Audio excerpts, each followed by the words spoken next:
প্রায় ঘণ্টাখানে কথা হয়েছে রেজিস্ট্রারের অফিসে পুলিশের সঙ্গে, এইটা সূত্র মারফত জানা যাচ্ছে। শুধু তাই নয়, এই যে ফুটেজ গত দুদিনে অর্থাৎ 19 তারিখ এবং 20 তারিখে যে তাণ্ডবের ঘটনা ঘটেছিল সেই সংক্রান্ত ফুটেজ পুলিশ বিশ্ববিদ্যালয় কর্তৃপক্ষের থেকে চেয়েছে, যেমনটা ভারপ্রাপ্ত রেজিস্ট্রার জানালেন। পুলিশ কি বলছেন আসুন একবার দেখি।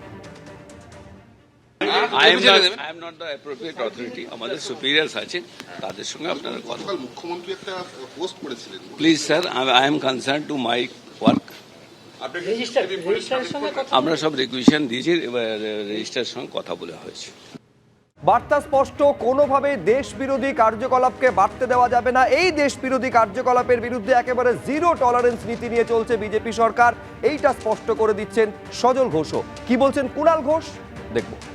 আমরা যদি কোনো শিক্ষা প্রতিষ্ঠানে কেউ দেশ বিরোধী, কোনটা দেশ বিরোধী সেটাও খতিয়ে দেখে নিতে হবে। দুম করে একটা তো কাউকে দেশ বিরোধী তকমা লাগে, যারা হঠাৎ বলে দেবে কাশ্মীর মাঙ্গে আজাদি, আমরা সেটা সমর্থন করি না।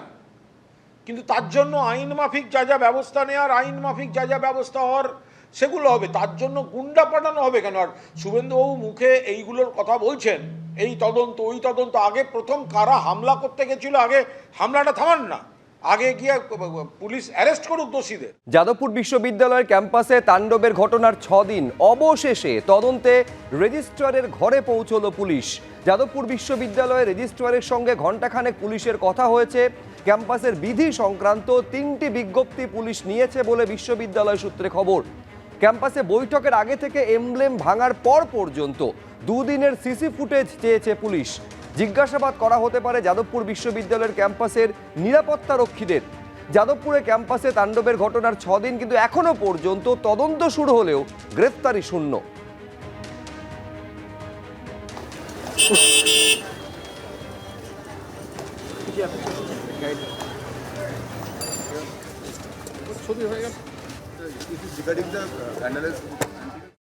অবশেষে পুলিশ হলো যাদবপুর বিশ্ববিদ্যালয়ের রেজিস্ট্রারের রুম। এই ডান দিকে সেই রুমে অ্যাসিস্ট্যান্ট কমিশনার পুলিশের নেতৃত্বে কয়েকজন আধিকারিক এসে আজকে রেজিস্ট্রারের সঙ্গে বৈঠক করেন। আমাদের সঙ্গে রয়েছেন রেজিস্ট্রার।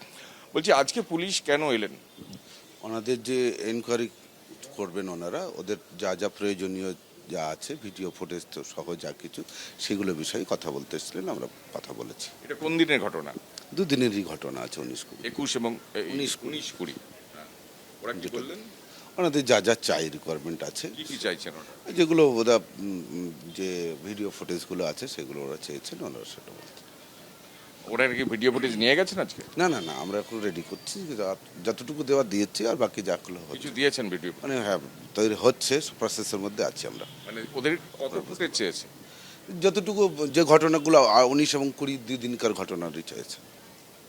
আর মুখ্যমন্ত্রী যা বললেন তা নিয়ে কোনো কিছু বললেন? এটা নিয়ে আমার মন্তব্য করা ঠিক হবে না। ওনারা কি আপনাকে কিছু এ বিষয়ে কিছু বলেনি।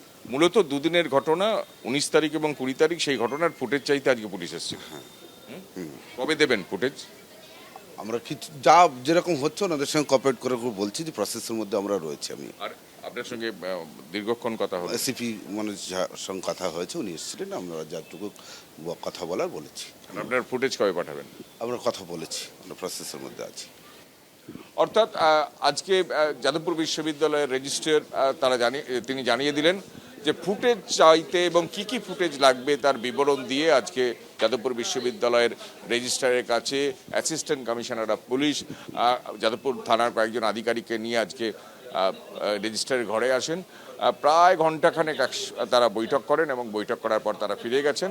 এবং তদন্তের স্বার্থে তারা বিশদে বলতে না চাইলেও তারা যেটা স্পষ্ট করছেন, বা যেটা সূত্র মারফত জানা যাচ্ছে, যে 19 তারিখ এবং 20 তারিখ অর্থাৎ বুধবার রাতে এবং বৃহস্পতিবার যে ঘটনা ঘটেছে যাদবপুর বিশ্ববিদ্যালয়ে, তার যাবতীয় ফুটেজ তারা কর্তৃপক্ষের কাছে চেয়েছেন এবং সেই কর্তৃপক্ষ ফুটেজ তৈরি করেছেন এবং তদন্তের জন্য রেজিস্ট্রারের সঙ্গে বিশদে তারা আলোচনা করেছে। ক্যামেরায় উজ্জ্বল ঘোষের সঙ্গে কৃষ্ণেন্দু অধিকারী, এবিপি আনন্দ, কলকাতা। এবিপি আনন্দ, এগিয়ে থাকে, এগিয়ে রাখে।